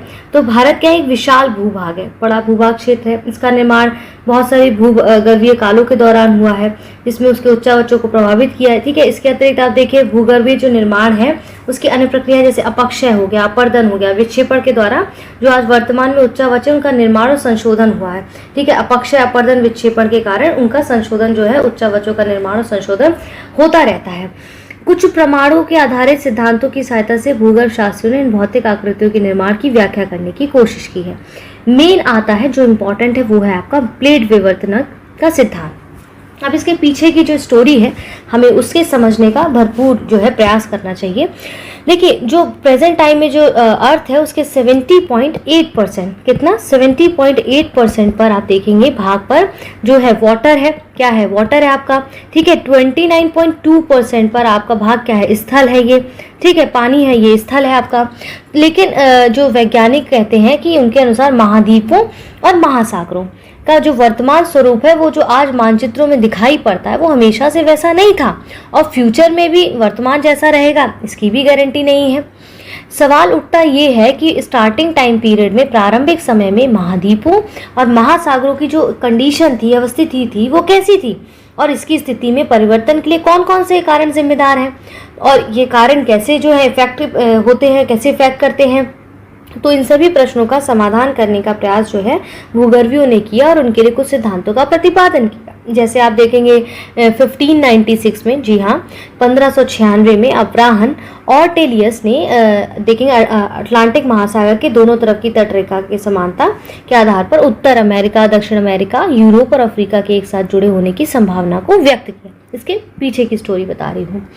तो 1908 में क्या हुआ, अमेरिका के जो भूवैज्ञानिक है F.V. टेलर ने महाद्वीपीय प्रभाव सिद्धांत का प्रतिपादन किया जो स्थलखंड के क्षैतिज स्थानांतरण के विषय में था। तो टेलर ने महाद्वीपीय प्रभाव का मुख्य कारण ज्वरीय शक्ति को बताया। 1912 में जर्मनी के अल्फ्रेड वेगनर ने भी महाद्वीपों और महासागरों के विवरण से संबंधित एक सिद्धांत प्रस्तुत किया जिसे महाद्वीपीय विस्थापन सिद्धांत के नाम से जानते हैं। तो बाद के वर्षों में महाद्वीपों और महासागरों के प्रभाव को सागर नितल प्रसारण और प्लेट विवर्तनिक जैसे सिद्धांतों के द्वारा सुधार और मजबूती प्रदान की गई। ठीक है, अब बात आती है कि वेगनर का, आप नाम सुना होगा, जो वेगनर का सिद्धांत है ना, वेगनर का महाद्वीपीय यानी कि Wegener theory of continental drift, वो क्या था मेन। तो वेगनर क्या है, एक जर्मन मौसम वैज्ञानिक थी जो पृथ्वी की जगह पर अलग अलग जाके वहाँ के जलवायु परिवर्तनों का क्या करते थे, स्टडी करते थे, अध्ययन करते थे। तो जब वो इधर उधर जाते थे, स्टडी करते थे, तो उन्होंने पाया कि ठंडे देशों जैसे नॉर्वे हो गया, स्वीडन हो गया, इसमें कोयले के भंडार है, जबकि गर्म प्रदेशों जैसे ब्राजील, दक्षिण अफ्रीका, प्रायद्वीपीय भारत, ऑस्ट्रेलिया में हिम निक्षेप भी प्रमाण मिल रहे हैं। तो इस प्रकार की विशेषताओं को देखने के बाद वेगनर ने जो दो कंडीशन है उन पर विचार किया। क्या संभावनाएं व्यक्त की कि यदि स्थल भाग एक जगह स्थिर है तो जलवायु कटिबंधों का क्रमशः स्थानांतरण हुआ होगा, यदि जलवायु कटिबंध स्थिर रहे हैं तो स्थल भाग का स्थानांतरण हुआ होगा। तो वेगनर को जलवायु कटिबंधों में परिवर्तित होने का कोई प्रमाण नहीं मिला और इसके बाद उन्होंने स्थल के स्थायित्व को अस्वीकार कर लिया और इसके स्थानांतरण और प्रभाव पर विश्वास किया। तो वेगनर ने महाद्वीपीय विस्थापन सिद्धांत को स्पष्ट करने के लिए कुछ मान्यताओं का विश्लेषण के आधार दिए। जैसे हम देखेंगे, जैसे महाद्वीपीय क्रस्ट की जो उत्पत्ति है उसके समय एक बृहद महाद्वीप जिसको पेंजिया यानी कि संपूर्ण पृथ्वी कहा जाता था। क्या कहा जाता था? संपूर्ण पृथ्वी कहा जाता था। यहाँ पर आपको पिक्चर भी देखिए दिया गया है बीच में। ये पहले एक तरह से पूरी संपूर्ण पृथ्वी एक तरीके से ऐसे कहा गया। ठीक है, तो कहते हैं कि यहाँ पर अभी समझाऊंगी मैं आपको। ठीक है, संपूर्ण जो है महाद्वीप पेंजिया यानी कि संपूर्ण पृथ्वी कहा गया और उसके चारों तरफ जो जलीय भाग था, मतलब इसको संपूर्ण पृथ्वी कहा गया। इसके बाद जो आसपास जो जल था उसे क्या कहा गया? पैंथालासा कहा गया। ये आपका पेंजिया हो गया, ये आपका पैंथालासा हो गया। ठीक है, जल ही जल था। तो पेंजिया के मध्य में एक उथला और संकीर्ण महासागर, यहाँ पर इस तरह से पृथ्वी को दो इस तरह से देखेंगे यहाँ का इसके बीच में जो था वो क्या वो बोला गया, इसको पैंथालासा, पेंजिया और पैंथालासा के मध्य एक उथला और संकीर्ण महासागर जिसको टेथिस महासागर कहा गया। इसको टेथिस महासागर कहा गया। इसके बीच का जो हिस्सा था इसे टेथिस महासागर कहा गया। ठीक है, तो टेथिस महासागर था और कहते हैं कि कार्बोनिफेरस युग में पहले तक सभी सिद्धांत पेंजिया के रूप में जुड़े हुए थे और सियाल से निर्मित महाद्वीपीय क्रस्ट सीमा से निर्मित महासागरीय क्रस्ट के ऊपर तैर रहे थे क्योंकि सियाल का घनत्व सीमा से कम होता है। ठीक है, तो फिर क्या हुआ, कार्बोनिफेरस युग के अंतिम चरण में चंद्रमा के आकर्षण बल और पृथ्वी के गुरुत्वाकर्षण बल और ध्रुवीय फ्लिंग बल के कारण पेंजिया का विखंडन अंगारा लैंड और गोंडवाना लैंड में हो गया। मतलब इसका जो खंडन है अब अंगारा लैंड और गोंडवाना लैंड में हो गया। ये आपका टेथिस सागर है, तो आपका भारत भी गोंडवाना लैंड के अंतर्गत आता है, ध्यान रखिएगा। ठीक है, आगे चलकर जुरासिक युग में क्या हुआ, फिर से उपरोक्त बलों के प्रभाव ने गोंडवाना और अंगारा लैंड का विभाजन शुरू कर दिया और देखेंगे लॉरेंशिया और अंगारा लैंड से उत्तर अमेरिका। ठीक है, यहाँ पर देखते जाइएगा, इससे क्या हुआ, उत्तर अमेरिका का निर्माण हुआ अंगारा लैंड और किससे, लॉरेंशिया और अंगारा लैंड से उत्तर अमेरिका, ग्रीनलैंड, एशिया, यूरोप का निर्माण हुआ, जबकि गोंडवाना लैंड से दक्षिण अमेरिका, मेडागास्कर, प्रायद्वीपीय भारत, ऑस्ट्रेलिया और अंटार्कटिका का निर्माण हुआ। और प्लीस्टोसीन युग तक महाद्वीपों ने वर्तमान स्थिति तक मिलता जुलता स्वरूप धारण कर लिया। ठीक है, तो महाद्वीपों के विखंडन के बाद कई सारी दिशाओं में विस्थापन के कारण पैंथलासा का संकुचन हुआ और प्रेजेंट टाइम में पैंथलासा से का जो अविष्ट भाग है उसी को हम क्या कहते हैं, प्रशांत महासागर, पैसिफिक ओशियन का नाम दिया गया है। और प्रायद्वीपीय भारत, यूरेशिया, अफ्रीका का उत्तरी भाग उत्तर की ओर विस्थापन होने के कारण टेथिस सागर में निक्षेपित अवसाद में वलन पड़ने से हिमालय और अल्पस पर्वतों का निर्माण हुआ है। ठीक है, उत्तर और दक्षिण अमेरिका के पश्चिमी दिशा में खिसकने से अटलांटिक महासागर बना और महाद्वीपों के पश्चिमी किनारों में वलन पड़ने से रॉकी और एंडीज पर्वतमालाओं का निर्माण हुआ था। कुछ इस तरह की स्टोरी आप यहाँ पर आशा करती हूँ समझ गए होंगे। ठीक है, तो यहाँ पर कैसे कैसे युग में पहले 5000 वर्ष युग में 5400 लाख वर्ष पूर्व पहले कैसा पृथ्वी था, फिर ऐसा हुआ, फिर ऐसा हुआ, फिर इसका विभाजन होना शुरू किया, उत्तर अमेरिका, दक्षिण America, Africa, Asia, Europe, Australia, कुछ इस तरह से विभाजन यहाँ पर देखिए कुछ इस तरह से दिया गया है। देखिए अब आते हैं यहाँ पर, जैसे इसमें 3 शब्द क्या दिए गए इंपॉर्टेंट है। अब जैसे इसमें मैं हाईलाइट कैसे, अविसारित परिसीमा हो गया, अपसारित परिसीमा हो गया, रूपांतर परिसीमा हो गया। तो ये क्या थे, इसको यहाँ पर समझने का प्रयास करिए, ये समझेंगे तो आप बेहतर समझ पाएंगे किस तरह से प्लेटेट्स जो है खिसक रही, जिसके कारण भूकंप आते हैं। कभी आपने ज्वालामुखी अभिक्रियाएं देखी है, सुनामी देखा, ये सभी प्लेटों के जो है अंदर जो बदलाव आते हैं उनके कारण ही देखने को पृथ्वी पर मिलता है। जैसे आप देखें प्लेटों का जो संचलन है ना, वो स्थलमंडल के नीचे और पृथ्वी के आंतरिक भागों में हीट की विभिन्नता के कारण उत्पन्न होने वाली संवहनीय धाराएं विद्यमान होती हैं। ये धाराएं लगभग 100 से 250 किलोमीटर की गहराई पर रेडियोधर्मी तत्वों के विखंडन से पैदा होती है और ऊर्जा संचरित होती है। प्लेटों का संचलन 3 प्रकार से होता है, जैसे अपसारी संचलन, अपसारित परिसीमा का निर्माण करती हैं, जब 2 प्लेटें एक दूसरे के विपरीत दिशा में गमन करती हैं। यहाँ ध्यान दीजिए, ऊपर भूल जाइए, यहाँ ध्यान, जो आपकी अपसारी, ये जो अपसारी परिसीमा है, जब 2 प्लेटें एक दूसरे के विपरीत दिशा में गमन करती हैं तो उसे हम अपसारी प्लेट्स कहते हैं, यानी कि डाइवर्जेंट मूवमेंट कहते हैं। वह स्थान जहां से प्लेट एक दूसरे से दूर हटती हैं और उसे प्रसारी स्थान यानी कि स्प्रेडिंग साइड कहा जाता है। महासागरीय तल में प्लेटों के अपसरण के कारण उत्पन्न जैसे तनाव मूलक बल के द्वारा भ्रंशन की क्रिया होती है। साथ ही मैग्मा के निष्कर्षण से नई प्लेट का भी निर्माण होता है। ठीक है, अपसारी संचलन का सबसे अच्छा उदाहरण है मध्य अटलांटिक कटक, जहां से अमेरिकी, यूरेशिया, अफ्रीकी प्लेट अलग हो रही हैं। अभिसारी की अगर बात करें, अभिसारी परिसीमा जिसको कन्वर्जेंट मूवमेंट कहते हैं, ये एक प्लेट दूसरी प्लेट से टकराती है, एक प्लेट दूसरी प्लेट से टकराती है। ठीक है, जो तो अधिक घनत्व की प्लेट जो है कम घनत्व की प्लेट के नीचे दब जाती है। इस प्रकार की गति को हम अभिसारी संचलन कहते हैं, जहां प्लेटों का क्षेपण उसे देखेंगे सबडक्शन जोन कहते हैं, प्रविष्टन क्षेत्र कहते हैं। ठीक है, अभिसारी संचलन के समय प्लेटों के आपस में टकराने या एक का दूसरे के नीचे निक्षेपण होने से ज्वालामुखी, भूकंप की क्रिया के साथ साथ नवीन पलित पर्वत, गर्त, द्वीपीय चाप इत्यादि का निर्माण होता है और प्लेटों का विनाश होता है, जिसे हम विनाशात्मक प्लेट सीमांत भी कहते हैं। ठीक है, अब जैसे अभिसारी संचलन 3 प्रकार से होता है, महाद्वीपीय, महासागरीय संचालन, महाद्वीपीय संचालन, महासागरीय संचालन। अब आते हैं हम तीसरा जो रूपांतर या समानांतर संचालन, जिसे ट्रांसफर और पैरेलल मूवमेंट कहते हैं। ये है आपका प्लेटों की विभिन्न गतियों में। तो जब 2 प्लेटें एक दूसरे के समानांतर गति करती हैं, तो जिससे ना तो वह किसी प्रकार की परपटी का निर्माण करती, ना ही परपटी का विनाश होता है, तो इसे पैरेलल मूवमेंट कहते हैं, यानी कि संरक्षी प्लेट कह सकते हैं। तो समानांतर और विपरीत दिशा में संचलन के घर्षण के कारण भूकंप की संभावना इससे बढ़ती है। जब 2 प्लेट्स आपस में ऊपर नीचे अलग अलग जा रही तो घर्षण होता है इनके बीच में। ठीक है, तो घर्षण के कारण क्या होता है, अर्थक्वेक जो है कंडीशंस बढ़ जाती हैं। और कैलिफोर्निया का सैन एंड्रियास जो भ्रंश है वो भी रूपांतर सीमा का अच्छा एग्जाम्पल है। तो आई होप यहाँ तक आपको अच्छे से समझ आ गया होगा। ठीक है, देखिए सारी चीजें क्लियर हो गई ना यहाँ पर। तो चलिए अब देखते हैं, यहाँ पर भारत के प्राकृतिक प्रदेश की बात की जा रही है, समझ लेते हैं। देखिए भारत की भूमि जो है बहुत अधिक भौतिक विभिन्नताओं को दर्शाती है, हमने अभी समझा था। इसको 4 प्राकृतिक प्रदेशों में बांटा जा सकता है। उत्तर का पर्वतीय क्षेत्र, विशाल मैदान, प्रायद्वीपीय पार्ट, तटीय द्वीप। ठीक है, आगे हम इनको बहुत अच्छे से कवर करेंगे जो और मॉड्यूल्स आएंगे। इसके अलावा भारत को शैल स्तर पर उच्चावच और विवर्तिक प्रक्रमों के आधार पर 3 प्रमुख और 6 भौतिक भू आकृतियों में बांटा जा सकता है। उत्तरी पर्वत, सिंधु गंगा मैदान, थार मरुस्थल, मध्य उच्च भूमि, दक्कन का पठार, तटीय मैदान, अपतटीय सागर और द्वीप। ठीक है, अब यहाँ पर हमें क्या समझ, अब यहाँ पर हमें क्या समझना है, जो उत्पत्ति और उत्थान है उत्तर का पर्वतीय प्रदेश का, वो किस प्रकार से हुआ था। तो उत्तर का पर्वतीय प्रदेश का उत्थान कैसे हुआ, अभी हमने समझा था प्लेट विवर्तनिक के कारण, यही आपको समझाया था ना अभी मैंने यहाँ पर। तो प्लेट विवर्तनिक सिद्धांत के अनुसार हिमालय की उत्पत्ति दो महाद्वीपों के आपस में टकराने से हुई थी, ठीक है, जिसके कारण विशाल सागर जो कि टेथिस सागर है। तो आज हिमालय पर्वत स्थित है, वहाँ एक विशाल सागर टेथिस सागर स्थित है।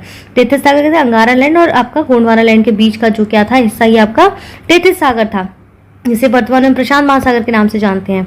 उत्तरी भाग लेरेंसी और अंगारा भूमि एशिया, यूरोप, उत्तरी अमेरिका का भाग है, हमने समझा था।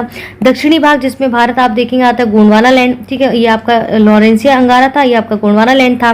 अफ्रीका, दक्षिण अमेरिका, ऑस्ट्रेलिया, भारतीय उपमहाद्वीप, मेडागास्कर इत्यादि टेथिस सागर के दक्षिण भाग के एक महाद्वीप था, जिसे गोंडवाना भूमि भी कहा गया, जिसके अवशेष आज दक्षिण अमेरिका के पूर्व, ठीक है। तो ये सारी चीज़ें कि टेथिस सागर के आप देखेंगे जो यहाँ पर बीच में टेथिस सागर था, उसके नॉर्थ में आप देखते हैं कि ऐसे ही महाद्वीप स्थित है जो अंगारा भूमि कहलाए, और इसके अवशेष एशिया, यूरोप और उत्तरी अमेरिका जो विद्यमान है, ठीक है। अब यहाँ पर और क्या चीज़, गोंडवाना भूमि, अंगारा भूमि और टेथिस सागर, वही सब चीज़ें रिपीट करके बताई गई हैं, ठीक है। टेथिस सागर के तल प्रदेश का उत्थान इतने पर भी नहीं समाप्त हुआ। विस्थापन के कारण, वलन के कारण भारतीय प्लेट यूरेशियन प्लेट्स के साथ निरंतर वलित होती रही और टेथिस सागर का जो तल है वो प्रदेश अधिकारिक ऊंचा उठता गया। परिणाम स्वरूप कुछ ऐसी पर्वत श्रेणियां बनी जिसे हम चीन से लेकर यूरोप तक फैली हुई पाते हैं। इन्हें अल्पाइन समूह की पर्वत श्रेणियां भी कहते हैं, जिसका हिमालय पर्वत भी एक भाग है। हिमालय की उत्पत्ति जो टर्शरी काल में हुई है, हमने समझा है अभी। हिमालय की विश्व की जो नवीनतम मोरदार वलित पर्वत, जिसका निर्माण अभी भी लगातार हो रहा है। कश्मीर से अरुणाचल प्रदेश तक हिमाचल पर्वत श्रृंखलाएं 2500 किलोमीटर लंबाई में फैली हुई हैं। पूर्व में इसकी चौड़ाई आप देखेंगे, पूर्व में इसकी चौड़ाई जो है वो 150 किलोमीटर, पश्चिम में इसकी चौड़ाई जो है 500 किलोमीटर है। तो हिमालय पर्वत श्रृंखला की ऊंचाई जो है 6000 मीटर है। पूर्व की अपेक्षा पश्चिम में अधिक चौड़ा है, तो पूर्व के अपेक्षा पश्चिम में अधिक चौड़ा है, ध्यान रखिएगा। और यही सब है कि दबाव बल अधिक होने के कारण ही पूर्वी हिमालय पश्चिमी हिमालय की अपेक्षा अधिक ऊंचा है। इत्यादि चीजें हमें याद रखनी होंगी, क्योंकि डायरेक्ट ऐसी चीजें पूछ ली जाती हैं एग्जाम्स में आपसे, पीटी में स्पेसिफिकली, और मेंस में तो आप अच्छे से लिख ही सकते हैं इसको। नेक्स्ट मूव करते हैं। यहाँ पर जैसे उत्तरीय पर्वतीय प्रदेशों को 3 भागों में बांटा जा सकता है। जैसे आप देखेंगे कि ट्रांस और तिब्बत हिमालय प्रदेश हो गया, ठीक है। इसके बाद आपका हिमालय पर्वतीय प्रदेश हो गया, पूर्वांचल, ये आपका पूर्वांचल की पहाड़ियां हो गया। आइए इसको अब हम डिटेल में समझने का प्रयास करते हैं। ट्रांस और तिब्बत हिमालय जो प्रदेश हैं, इनको हम यहाँ पर समझते हैं। जैसे कि आप देखेंगे ट्रांस और जिसको तिब्बत हिमालय या परा हिमालय भी कहते हैं, तो इसका जो अधिकांश भाग है ये महान हिमालय, बृहद हिमालय के उत्तर में स्थित है। इस श्रेणी का अधिकांश भाग तिब्बत के में होने के कारण से तिब्बतीय हिमालय भी कहा जाता है। इसके अलावा काराकोरम, लद्दाख, जास्कर, कैलाश आदि पर्वत श्रेणियां आती हैं इसके अंतर्गत, और इस भाग में वनस्पतियों का थोड़ा अभाव पाया जाता है, ठीक है। यहाँ पर आपको पिक्चर में देखिए काराकोरम पहाड़ियां दिया गया, जास्कर पहाड़ियां दिया गया है, ठीक, कैलाश शिव किला दिया गया है, बहुत सारी चीजें, पीर पंजाल दिया गया है इत्यादि। यहाँ पर मेन बात कर रहे हैं हम काराकोरम, जास्कर और लद्दाख श्रेणी की।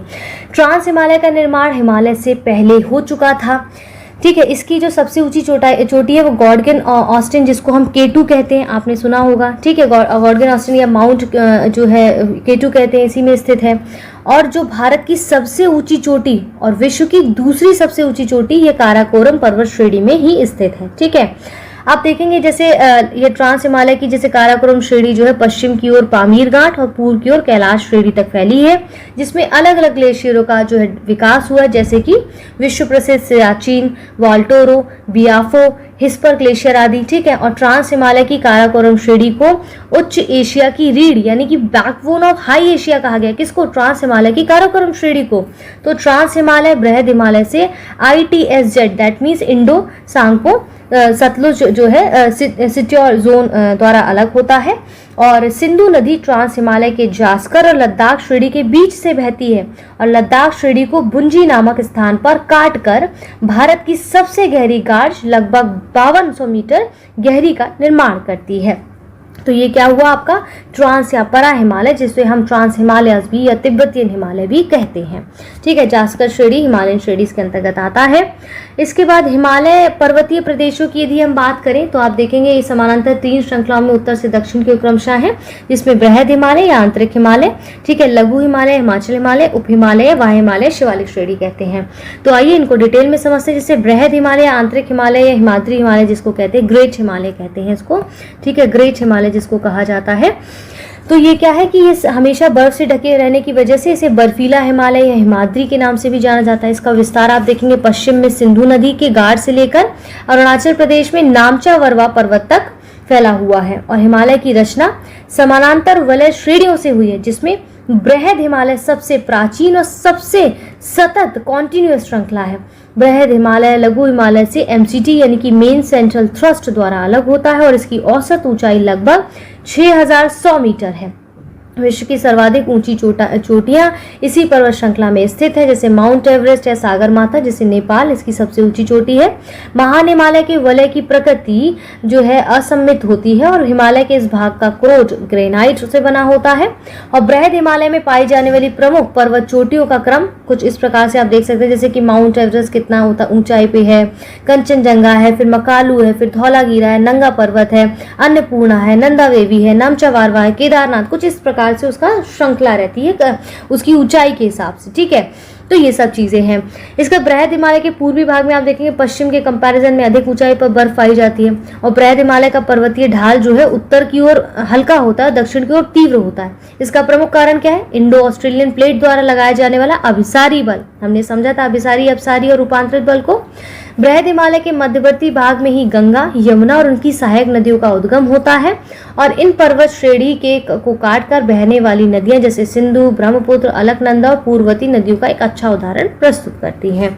ठीक है, ये सब चीजें आपको यहाँ पर बताने का प्रयास किया गया है, कैसे कैसे कौन सा क्या ऊंचा है। इसके बाद लघु हिमालय या हिमाचल श्रेणी जिसको कहते हैं, इसका विस्तार बृहद हिमालय के दक्षिण में आप देखने को मिलता है।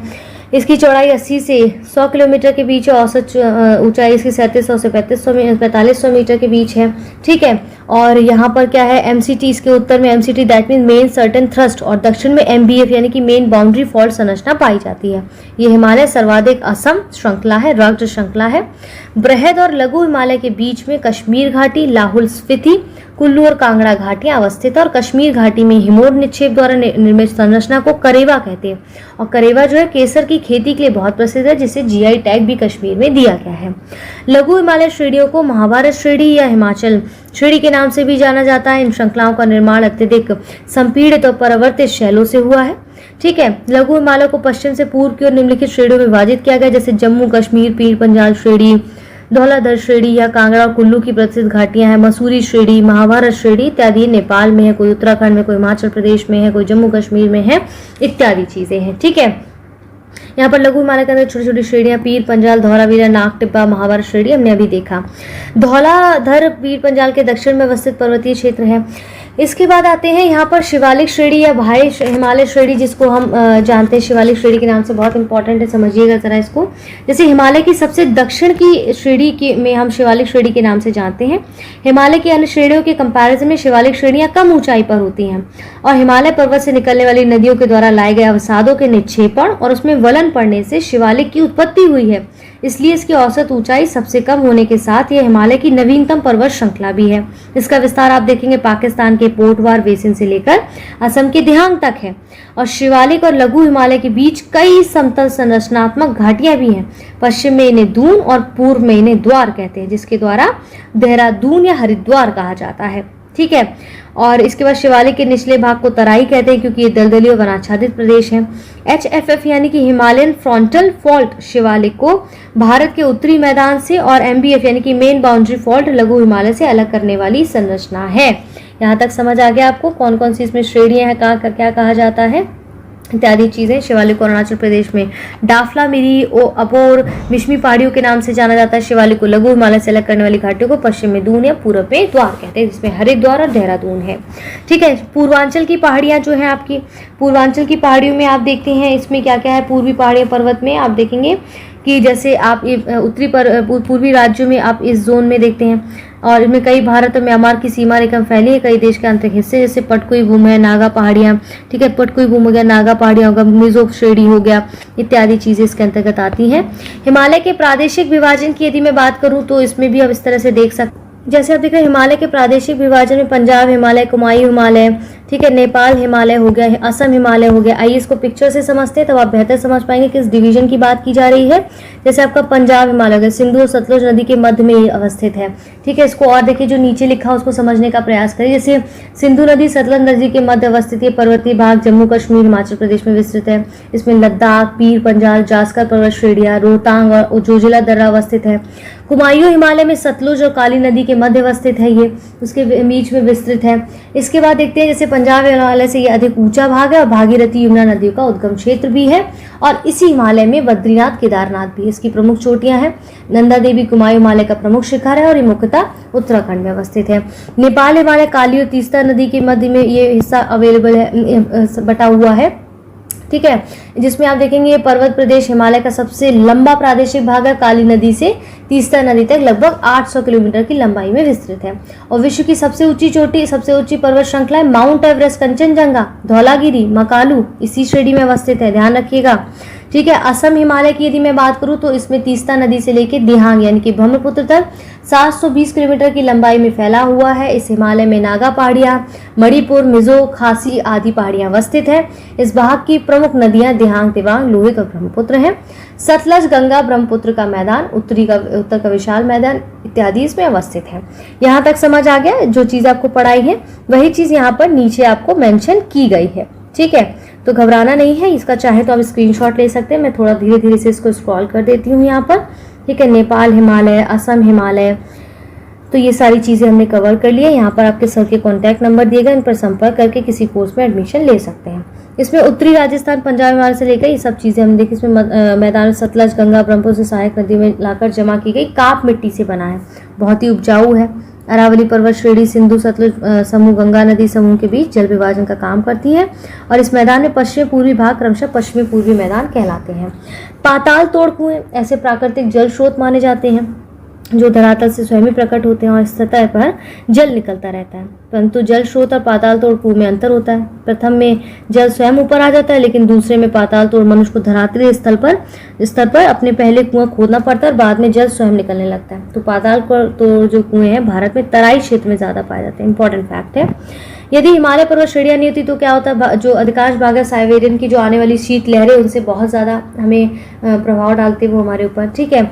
सिंधु गंगा मैदान जो इतनी सुव्यवस्था जलोढ़ मृदा से वंचित होता, मानसून का प्रतिरूप वर्तमान प्रतिरूप से भिन्न होता।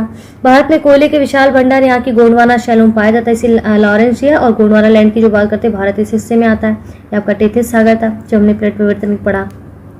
हिमालय वलित पर्वत का एक उदाहरण है, और देखेंगे भारत का विशाल मरुस्थलीय भाग थार का मरुस्थल हमने देखा, राजस्थान में आप देखते हैं 20,000 जो है ये 2 लाख लगभग वर्ग किलोमीटर में फैला हुआ है, ठीक है। 20 लाख समथिंग में, माफी चाहती हूँ, 2 लाख वर्ग किलोमीटर समथिंग में ये फैला हुआ, थोड़ा कंफ्यूजन हो गया था। दक्कन ट्रैप की उत्पत्ति क्रिटेशियस काल के अंतिम चरण में, पश्चिम घाट पर्वत उत्पत्ति सेनोजोइक, ये ध्यान रखिए किस काल में। अरावली पर्वत की उत्पत्ति आपके प्री कैम्ब्रियस युग में हुई थी, राजस्थान के क्षेत्र में है ना। ये नर्मदा में आप देखेंगे ताप्ती जलोढ़ निक्षेप और अत्यंत नूतन काल में हुई है। केरल का कुट्टानाड भारत का न्यूनतम ऊंचाई वाला क्षेत्र है, और इसे केरल का धान का कटोरा कहा जाता है, याद रखिएगा। कुट्टानाड सतत कृषि और मत्स्य पालन के लिए बहुत प्रसिद्ध है माना जाता है। महाद्वीपीय स्थापन सिद्धांत के अनुसार भारतीय स्थल पिंड गोंडवाना लैंड का भाग है, मैं कई बार बता चुकी हूँ। हिमालय के तराई क्षेत्र में पाताल तोड़ कुएं भी पाए जाते हैं, और भूगर्भीय भाग भारत का सर्वाधिक स्थिर भाग है। प्रायद्वीपीय पठार आग्नेय रूपांतरित शैल वाली कम ऊंचाई वाली पहाड़ियों और छोटी घाटियों से बना हुआ है, ठीक है। भारत के पश्चिमी तट का निर्माण भूमि के उत्थान और निर्गमन के कारण हुआ। तो बेसिकली प्लेट विवर्तन एक बहुत बड़ा रोल प्ले करती है, प्लेट्स बहुत बड़ा रोल प्ले करती है, ठीक है। अब नेक्स्ट सेगमेंट शुरू करने से पहले आपने अभी तक हमारा YouTube चैनल सब्सक्राइब नहीं किया तो सब्सक्राइब कर लीजिए, हमारे फ्री टेलीग्राम ग्रुप को ज्वाइन कर सकते हैं। यहाँ पर पेड ग्रुप के कुछ नंबर्स दिए गए हैं, आप उन पर कॉन्टैक्ट करके सीधे एडमिशन लेना चाहे तो एडमिशन ले सकते हैं। ज्ञान सर से संपर्क करना चाहते हैं तो डायरेक्ट आप यहाँ पर उनको व्हाट्सएप कर सकते हैं। कोई एग्जाम से संबंधित इन्फॉर्मेशन चाहिए, कोई कोर्स से संबंधित इन्फॉर्मेशन चाहिए, कोई चीज़ समझने में असुविधा हो रही है जो हमारे द्वारा पढ़ाया जा रहा है, उनसे भी संपर्क यहाँ पर आप कर सकते हैं। आइए इंडियन इकोनॉमी को अब यहाँ पर हम भारतीय अर्थव्यवस्था में कुछ महत्वपूर्ण शब्दावली है जो कि के भी हम करते रहे हैं, उनको हम आगे निरंतर कर रहे हैं। हमारे सारे मॉड्यूल्स को पूरा देखिए, क्योंकि हर मॉड्यूल में 3 सेगमेंट्स कराए जाते हैं, जिसमें अलग अलग टॉपिक्स को आगे कंटिन्यू फॉरवर्ड अलग अलग आगे मॉड्यूल्स में कंप्लीट कराया जाता है। हर टॉपिक को एक सब्जेक्ट उठाया, जिसके जितने भी एस्पेक्ट्स हैं, जितने भी सेगमेंट्स हैं, उन सबको हम धीरे धीरे आगे मॉड्यूल्स में कराते जाएंगे। तो निरंतर हमारे चैनल पर बने रहें ताकि चीज़ें स्पष्ट और थोड़ी सी क्लियर होती रहे। तो सारे मॉड्यूल्स को पूरा देखना है, आधी अधूरी नॉलेज नहीं लेनी है, कोई भी मॉड्यूल स्किप करके दूसरे नए मॉड्यूल पर नहीं जाना है, ध्यान रखिएगा।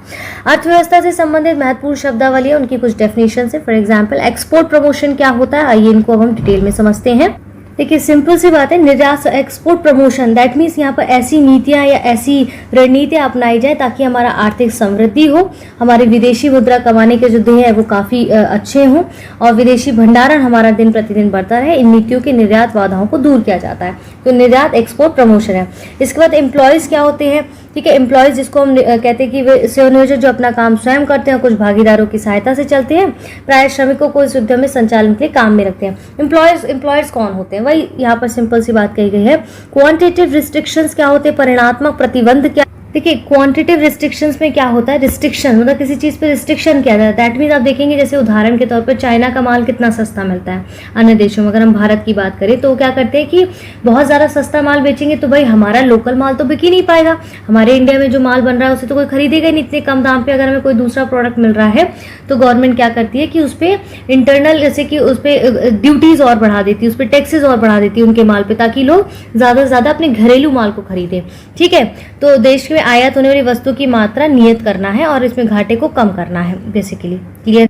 तो बेसिकली क्या है, आंतरिक उद्योगों को संरक्षण देता है। पारिवारिक श्रम, श्रमिक परिवार के खेत, फैमिली लेबर, उद्योग या उद्यम आदि की नगद या वस्तु स्वरूप मजदूरी पाने की इच्छा के बिना काम करना। व्यक्ति क्या कहता है, पारिवारिक मतलब वही कि अगर हम अपने घरों में जैसे काम करते हैं, झाड़ू पोछा करते हैं, हमारी मदर्स जो हाउस वाइफ होती हैं, दी हाउस वाइफ होती हैं जो, तो वो क्या उनको उसका पारिवारिक श्रम मिलता है कोई, उस तरह नहीं, वो करते हैं अपनी इच्छा के बिना, कहते हैं काम करने वाला व्यक्ति कह सकते हैं, जहाँ पर कोई पारिवारिक श्रम नहीं मिलता, घर पे काम करने को कोई पारिवारिक श्रम नहीं मिलता, वही चीज़ यहाँ बोली गई। एस्टेब्लिशमेंट क्या है, इसको देखिए एस्टेब्लिशमेंट में देखेंगे जैसे कि किसी उद्यम हो गया, ठीक है, जिसमें वर्ष के एंड अधिकांश अवधि में पारिश्रमिक पाने वाला श्रमिक आवश्यक कार्य करता है, वो आपका क्या एस्टेब्लिशमेंट करता है।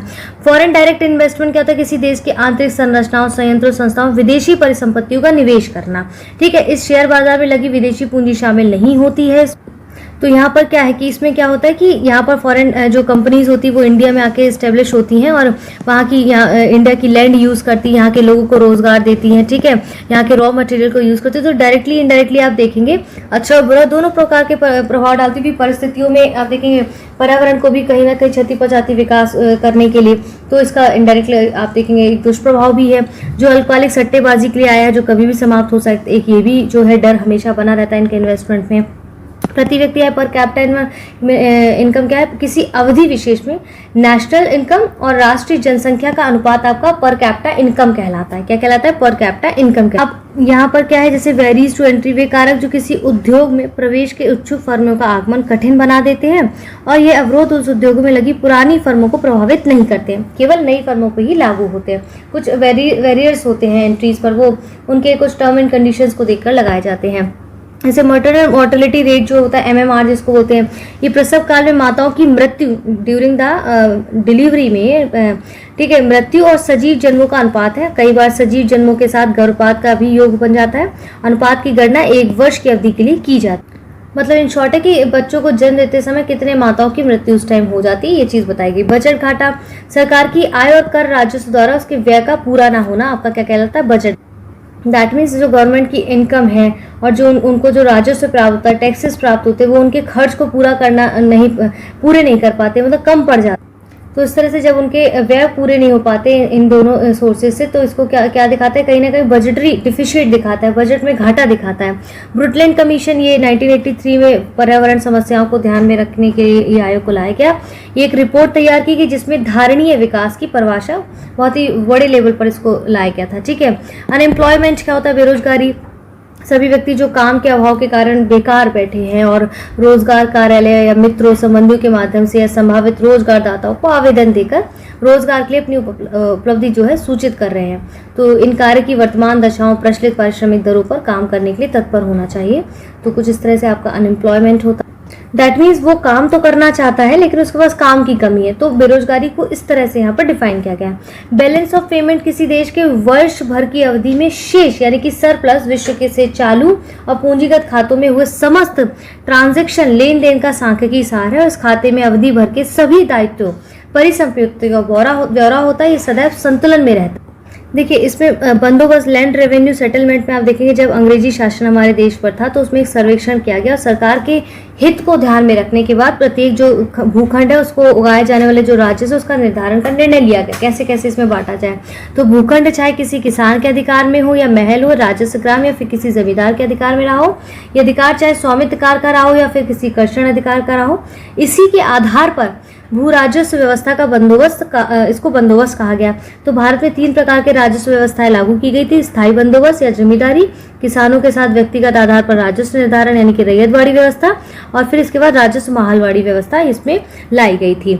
ठीक है, देखिए अब रिटायरमेंट के बाद क्या होता है, प्रोविडेंट फंड, जैसे रिटायरमेंट का जो उनको कहते हैं कि फंड मिलता है वो सारा आपका प्रोविडेंट फंड के अंतर्गत आता है। तो क्या कर्मचारियों के हितार्थ संचालित कोष, इसमें कर्मचारी या रोजगार दाता दोनों ही अंशदान जमा करते हैं। इसका संचालन सरकार करती है। इसकी संचित राशि सेवानिवृत्ति के समय कर्मचारी को दे दी जाती है।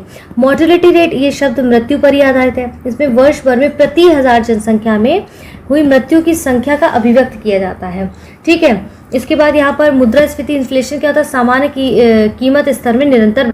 देखिए दैट मीन्स यहाँ पर इसको समझिए जैसे पहले 10 रुपए में हम 2 समोसे खरीदते थे। ठीक है, अब क्या होने लगा, फॉर एग्जाम्पल ये एग्जाम्पल की बात कर रही हूँ, अब 10 रुपए में मात्र हम 1 समोसा खरीदते, तो दैट मीन्स हमारे रुपए की जो वैल्यू है वो डाउन हो गई, वस्तु की वैल्यू हमारी बढ़ गई है, वस्तु की कीमत बढ़ गई। तो ये आपका क्या कहलाएगा, ये मुद्रास्फीति यानी कि इन्फ्लेशन कहलाएगा।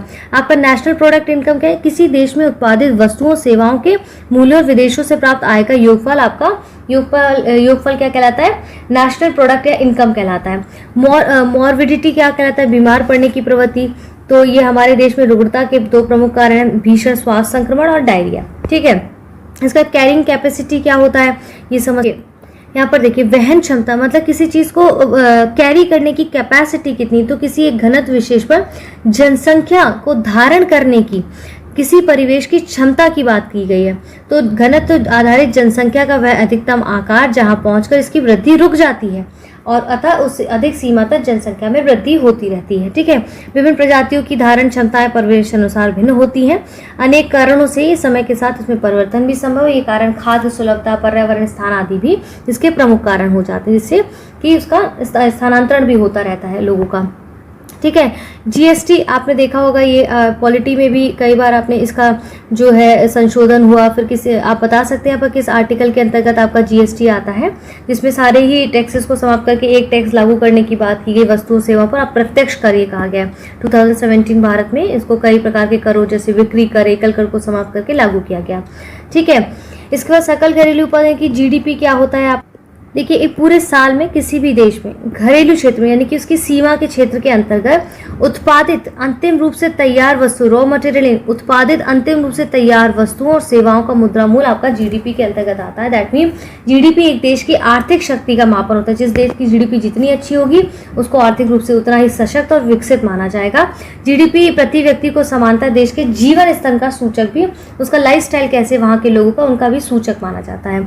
सकल वर्धित जो जीवीए है आपका ग्रॉस वैल्यू एडेड, इसकी गणना सकल घरेलू उत्पाद और सहायकी के से अप्रत्यक्ष कर राशि को घटाकर की जाती है, यानी कि GVA is equal to GDP और सब्सिडी माइनस इनडायरेक्ट टैक्सेस। ठीक है, मर्चेंट बैंकर्स इसमें कंपनियों को सलाह देने के लिए अंश और उनके ऋण निगमन का प्रबंध करने वाले बैंक होते हैं। ठीक है, डिफॉल्टर्स कौन कौन होते हैं देखिए यहाँ पर जैसे डिफॉल्टर, जैसे आपने सुना कि किसी ने जैसे बैंक से ऋण लिया, आपने कई सारे नाम हमारे इंडिया में एग्जाम्पल देखे होंगे, और उन्होंने वो ब्याज का भुगतान नहीं किया और वो दिवालिया हो गए। इस तरह से ऋण लेके उन्होंने टाइम पे उसका ऋण भुगतान नहीं किया, इस तरह से तो दिवालिया हो गए। तो ये सब क्या कुछ अंतर्राष्ट्रीय वित्तीय संस्थान से सरकार द्वारा लिए गए ऋण भी हो सकते हैं। इस प्रकार ऋण की विश्वसनीयता साख पर आंच आती है। ठीक है, डिफॉल्टर्स जिनको हम बोलते हैं। फाइनेंशियल इंस्टीट्यूशन में बचतों के संग्रह, प्रयोजन आवंटन से जुड़े कुछ संस्थान होते हैं। ठीक है, इनमें सहकारी, व्यावसायिक और विकास बैंक इत्यादि इसमें सम्मिलित होते हैं। फिजिकल पॉलिसी, ये आर्थिक इकोनॉमिक गतिविधियों के नियमन के लिए करों, टैक्सेस और सरकारी व्यय का प्रयोग किया जाता है। फॉरेन एक्सचेंज क्या होता है, देशों में मुद्रा, बॉन्ड, इस तरह से जो वित्तीय परिसंपत्तियां उसके माध्यम से विदेशी निवेश। किया जाता है। इस प्रकार के निवेश के साथ कई सारे फर्म के प्रबंध, ठीक है, व्यक्तियों का कोई हस्तक्षेप नहीं होता है इसमें। तो आपके क्या ये फॉरेन एक्सचेंज कहलाते हैं। इसके बाद फॉरेन एक्सचेंज मार्केट में ऐसे बाजार जहां आज की नियत दरों पर मुद्राओं को खरीदा बिक्री होती है, उस पर खरीद बेची गई मात्रा का वास्तविक हस्तांतरण भविष्य की किसी नियत तिथि को ही किया जाता है। क्लियर है? देखिए, ठीक है, तो यहाँ पर क्या खरीद बेची गई मात्रा का जो वास्तविक हस्तांतरण भविष्य की किसी भी नियत तिथि में किया जा सकता है। स्पेशल इकोनॉमिक जोन क्या होता है, इसको देखिए, इसमें क्या होता है कि किसी विदेशी निवेश को बढ़ावा देने के उद्देश्य से देश के सामान्य आर्थिक कानून को पूर्णतः लागू नहीं किया जाता है। विशिष्ट रूप से बनाए गए आर्थिक क्षेत्रों में स्थापित हो चाहिए, जैसे कि जनवादी चीन हो गया, भारत हो गया, जॉर्डन, पोलैंड, कजाकिस्तान, फिलीपींस, रूस इत्यादि, ये सब क्या आपके स्पेशल इकोनॉमिक जोन्स हैं। ठीक है। डिसइन्वेस्टमेंट क्या, किसी कंपनी की पूंजी के एक अंश को जानबूझकर बेच देना। इस प्रकार धन जुटाने के साथ साथ उस कंपनी की हिस्सेदारी, रचना, प्रबंधन दोनों में बदलाव भी किए जा सकते हैं। इसके बाद आप देखते हैं कि जैसे कम्युनिज हो गया, ये क्या है, जनसहभागिता है, चीनी भाषा में इसे रोमिन्स जो गोंगशे कहते हैं।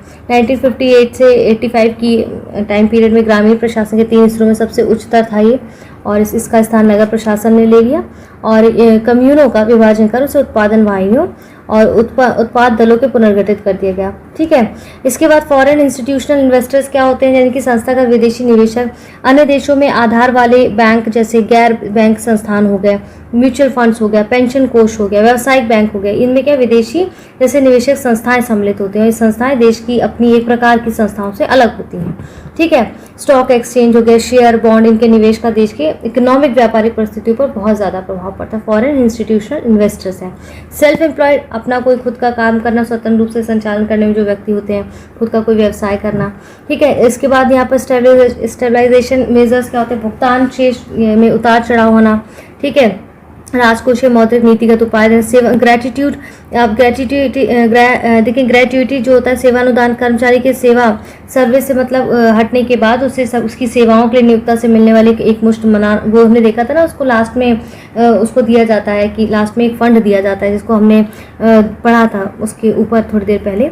स्टॉक एक्सचेंज, इसमें शेयर बाजार जहाँ सरकारों और सार्वजनिक कंपनियों की प्रतिभूतियों का क्रय विक्रय होता है, इसमें दलालों की कंपनियों के अंशपात है, प्रतिभूतियां व्यापार में सुविधाओं के लिए उपलब्ध रहती हैं। अर्बनाइजेशन, शहरीकरण, इसमें शहरी क्षेत्रों की जनसंख्या, उनके क्षेत्रफल का विस्तार, उनके अनुपात में समानुसार बढ़ती रहती हैं।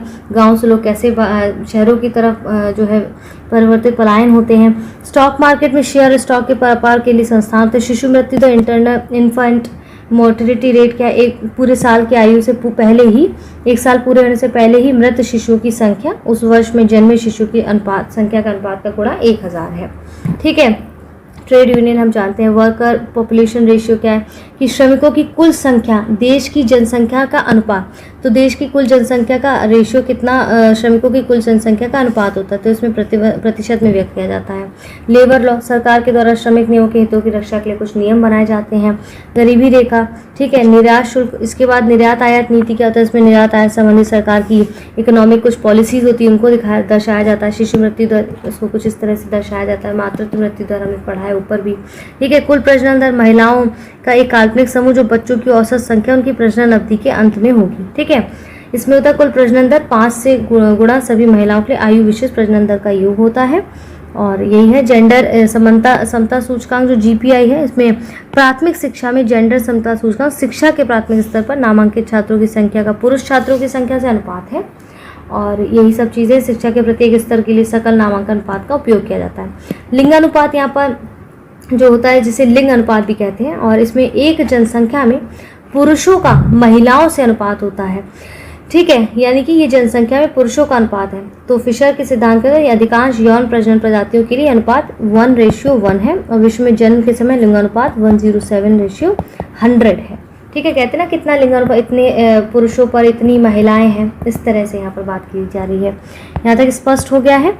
इसी के साथ आज की इस वीडियो को हम यहाँ समाप्त करते हैं। आप पोइट ग्रुप से संबंधित यहाँ पर कांटेक्ट कर सकते हैं, सर को डायरेक्ट मैसेज कर सकते हैं। कोई चीज़ नहीं समझ आती तो उनसे मैसेज करके पूछ सकते हैं। हमारे वीडियोस को लाइक करें, हमारे चैनल को सब्सक्राइब करें, और हमारे वीडियोस को जो है लोगों के साथ ज़्यादा से ज़्यादा शेयर करें, ताकि सब इसका भरपूर लाभ उठा सकें। अपनी तैयारी को निरंतर जारी रखिए। सारे मॉड्यूल्स को पूरा हमें देखना है, स्किप नहीं करना है, क्योंकि स्किप करेंगे तो टॉपिक आपको समझ नहीं आएगा और आधी अधूरी जानकारी आपको मिलेगी, जिसके कारण आपको परेशानी होगी। तो फुल मॉड्यूल्स देखने हैं आपको, चाहे तो उसके नोट्स बना सकते हैं, कोर्स में एडमिशन लेंगे तो इसके आपको पीडीएफ्स भी अवेलेबल होते रहेंगे। लेकिन जो लोग नहीं लेना चाहते हैं कोर्स में एडमिशन, उनके लिए वीडियोस बिल्कुल हमारे फ्री थे, फ्री हैं और फ्री ही रहेंगे। इसी तरह से निरंतर अपना साथ देते रहिए हमें। अपना ध्यान रखिए। जय हिंद, जय भारत।